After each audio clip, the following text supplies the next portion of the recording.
What's going on, everyone? Welcome to Progressive Action TV. I'm your host, Tramel Thompson. Now, I'm about to uncover some major conflict of interest issues inside of our TWU Local 100 election involving neutral monitor Barbara Deinhardt and Elections Committee Council Chair. I don't know what this guy does because he seems to run the whole entire election show. And I'm talking about Arthur Schwartz. I know you guys see the picture right there, but let me make it a little bit bigger for you guys to view. So on the left, we have Arthur Schwartz. He is the counsel for the Elections Committee, and he's also counsel regarding regular issues in our union. So he works for the incumbents, of course, Richard Davis and crew, staying united, members first, whatever you want to call them. And to the right, we have Barbara Deinhardt, whom she is the neutral monitor, right? She is also employed by the incumbents, Richard Davis, staying united, members first, whatever they want to call themselves. And as you can see there, I threw in a little Facebook post from Barbara Deinhardt wishing Arthur Schwartz a happy birthday. Now, this is one of the issues with the conflict of interest, and this is not even a major issue I'm about to get to in a few minutes, right? So there's supposed to be neutrality here, right? And there seems not to be because these people are friends. And Arthur Schwartz has made it clear to me in video and in person that he gives counsel to the elections committee or whatever the case is. And it's obvious that he speaks to the neutral monitor outside of elections. So it appears that they have some type of friendship. Not only is Arthur Schwartz friends with Barbara Deinhardt, he's also friends with Barbara Deinhardt's husband, Dan Silverman. As you can see where the heart emoji is, you can see married to Barbara Deinhardt. Dan Silverman is married to Barbara Deinhardt. And him and Arthur Schwartz are also friends.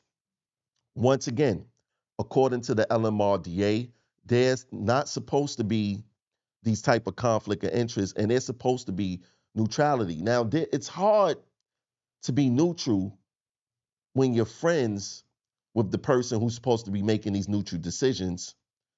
It's hard to be neutral when you're being paid by the incumbents. So what's understood without being said is that you're really not going to rule against the incumbents. Why? Because the incumbents pay your salary. Now, this is where the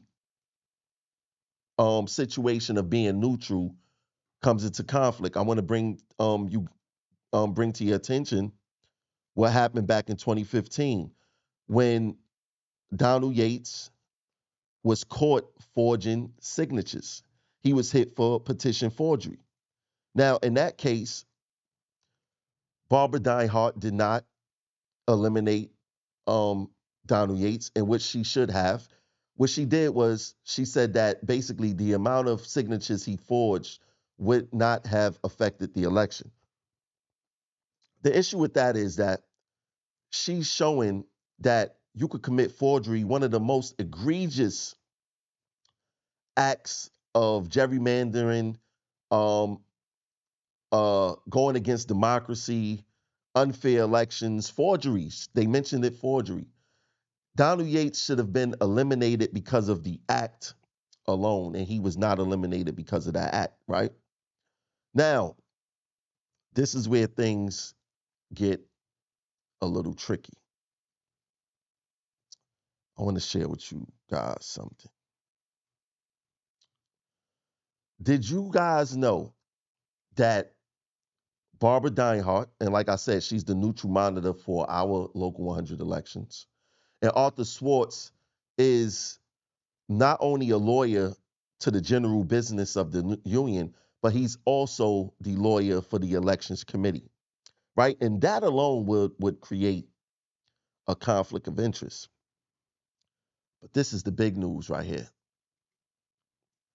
Arthur Schwartz and Barbara Deinhardt are also the counsel and neutral monitor for the Triple S a union. Yes, you guys heard correctly. Barbara Deinhardt and Arthur Schwartz are working for the supervisors union. Now, what type of conflict of interest may arise from that relationship? Let's be clear, in my paperwork that got me terminated, supervisors testified against, well, one supervisor testified against me. In the paperwork, they made it clear that supervisors were against what we were doing over here in progressive action. So who's to say that the supervisors do not have or have influence over our elections? Who's to say that rulings against us, which has happened recently, when Nuke McLaurin came to the nominations 6 minutes, 5 minutes late, and they wouldn't allow her to nominate our progressive action division slate in RTO. Coincidentally, the week prior, Jesse Argueta, the elected division chair, came 15 minutes late and was allowed to nominate his slate. Now, the elections committee, Barbara Deinhardt, Arthur Schwartz and crew, the neutral monitor, they all work as one if you ask me, ruled that just because Jesse Argueta is the division chair and the nominations meeting cannot commence or start without him, he's allowed to come late. So if you're an incumbent and you're elected and the meeting cannot start without you allegedly, you can come late. But if you're an incumbent and you come 5 minutes late, where Jesse came 15 minutes late, you cannot allow or you cannot nominate your slate. Now, this goes against the LMRDA fair election rules to a T, because it actually gives the incumbents an advantage where the candidates who's running for these positions are not allowed the same grace, right? Now, it's clear that the supervisors and management will rather deal with the incumbents because they control the incumbents. They tell the incumbents what to do. The incumbents for the past 3 years in the RTO did not fight supervision or management. We seen it during COVID. We see it during discipline. We see it how management institute these rules. We see it how management impose their will on, and supervisors impose their will on the employees to write us up. And we have seen absolutely no pushback regarding this. None whatsoever. Right? So the supervisors would rather work with the incumbents because the incumbents side with them most of the times. Right? This is a fact. This is a fact. Now, why would the neutral monitor eliminate, and let me be clear, they did not eliminate our slate. What it means is that we can't run together. We're going to have to run as independents, every single last one of us. So on this election, you really have to check off the names that you know. And we're going to be making a checklist of names that you should be voting for this election cycle. But how can the neutral monitor and Barbara Deinhardt and Arthur Schwartz, the counsel for the elections committee, be fair when they give the appearance that they may be working for supervision? And working for supervision is in turn working for management. Let's be clear about that, right? So to all the slates out there, the people who's running in this election, the people who's challenging the status quo, which is the union administration, supervision, and management, they basically have a monopoly on how they can rule against us. right? So what I suggest, because today, and I just found this information out uh probably like an hour before I made this video. I had to get this information out there. We got 48 hours to put in protest. I advise you guys to put in protest um regarding this. I also advise uh the people who care about democracy in this local to send a letter to Richard Davis, because he has to be aware of this. And the fact that they was not transparent about this whole entire situation should raise concerns. Why didn't the election committee come out and say that Arthur Schwartz and Barbara Deinhardt are also working for the SSSA, who which is the supervisors union in the whole entire MTA? Why wasn't they upfront about that? What else are they hiding from us? What else have to be sent to us for us to discover on our own, to point out these major conflicts of interest, how they attempting to steal the election from the members, because they still in the election from us, right? The members. They don't want a fair and equal election.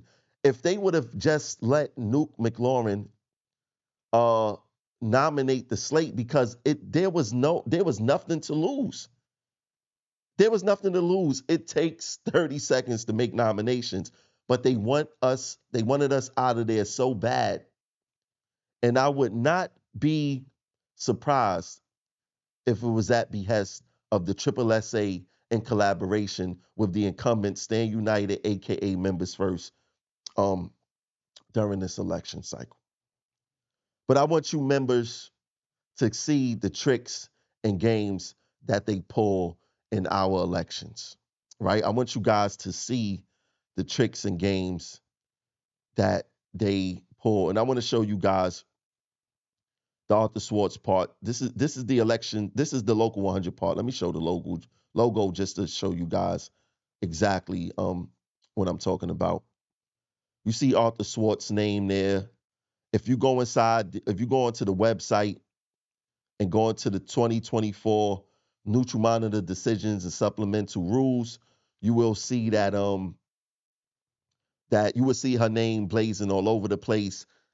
And if you ask me, that's a major conflict of interest, because even some of those supplemental rules was aimed at myself and Progressive Action.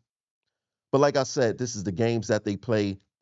We have major conflict of interest situation going on in our 2024 union elections, TWU union elections. Of course, Richard Davis don't have no problem with it. I'm quite sure he knew that they was doing that. And they just trying to basically steal the election from the candidates who want to challenge the incumbents. Once again, if you don't like what's going on here in this local, we must start speaking up. Stop being silent. When you choose silence, you choose the side of the oppressor. Email Richard Davis, rdavis@twulocal100.org. Email him.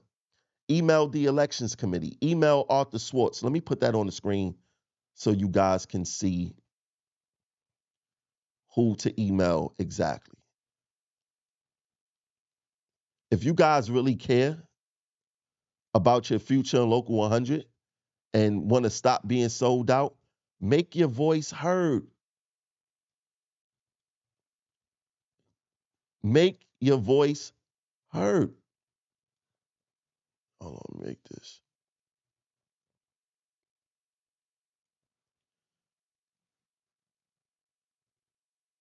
These are the people you should be emailing and calling. Call the elections committee. Let them know that you want transparency. You want them to be fair. Email the elections committee at elections2024@twulocal100.org. Email Arthur Schwartz. There go their emails. Let them know that you're not going to tolerate and them trying to steal an election from you. Make sure to like and subscribe to this video. Share this out before they steal this election from the members. I'll catch you guys later. Peace.